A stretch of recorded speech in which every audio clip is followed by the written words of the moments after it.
La campagne de vaccination, si on entend bien le gouvernement, ça s'accélère tous les jours.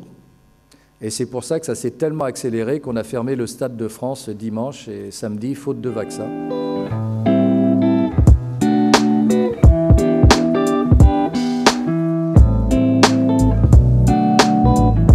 Les choses vont mieux aujourd'hui, mais restent quand même très tendues. Jean Leonetti, qui préside notre communauté d'agglomération Sophia Antipolis, donnait hier quelques chiffres que je voudrais rappeler. C'est que dans les différentes analyses qui sont faites des taux d'incidence qui identifient l'épidémie, la CASA de Sophia Antipolis a une incidence qui se limite à 309, ce qui la situe en deuxième position, derrière les Alpes du côté de Valbert, derrière les Alpes d'Azur. Et donc nous avons la chance, parce qu'il n'y a pas d'autre mot, la chance d'être dans un secteur moins atteint que d'autres, même si l'information générale consiste toujours à globaliser le département, sans doute pour mieux faire oublier les incidences niçoises qui ne sont pas ce que l'on pourrait espérer, mais personne n'a de responsabilité en la matière, si donc les comportements des uns et des autres, bien sûr.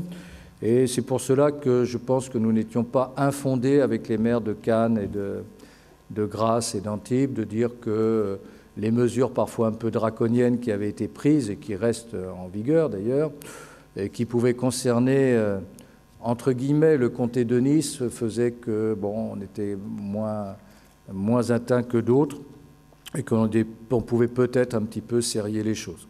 On ne rentrera pas dans ce débat qui est un peu vain de toute manière. Le préfet prend ses responsabilités, c'est son rôle. On peut ne pas les partager, les discuter, mais cela s'applique parce que tout simplement nous sommes aussi républicains.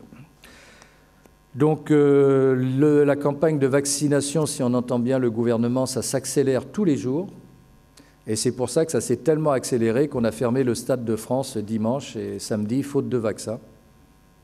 Donc ça s'accélère tellement que, eh ben voilà.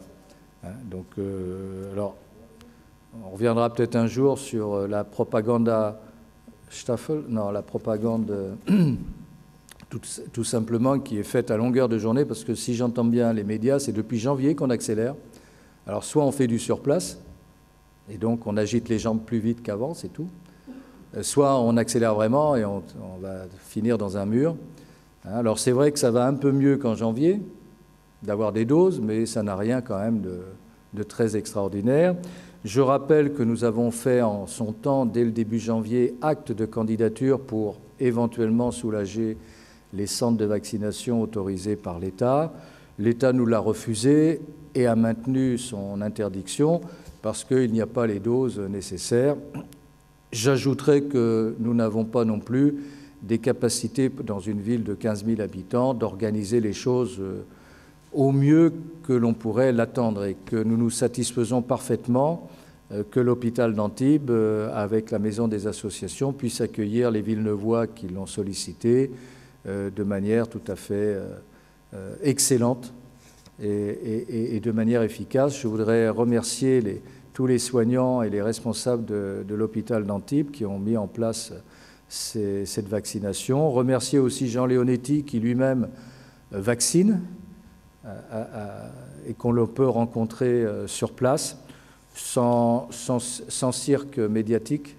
Il fait son travail de médecin et puis également dans ses responsabilités d'élu. Donc nous, ce que nous avons mis en place, c'est un système de transport qui permet à ceux qui n'ont pas de bons de prise en charge médicaux, qui ont des difficultés de se déplacer, d'aller les chercher, de les ramener et d'aller sur place. Je veux remercier des élus qui se sont mis à disposition pour le faire, des agents municipaux en dehors de leur service, des bénévoles et notamment du comité des fêtes, David Nizy, le président, et certains qui sont membres du comité des fêtes et qui sont aussi élus.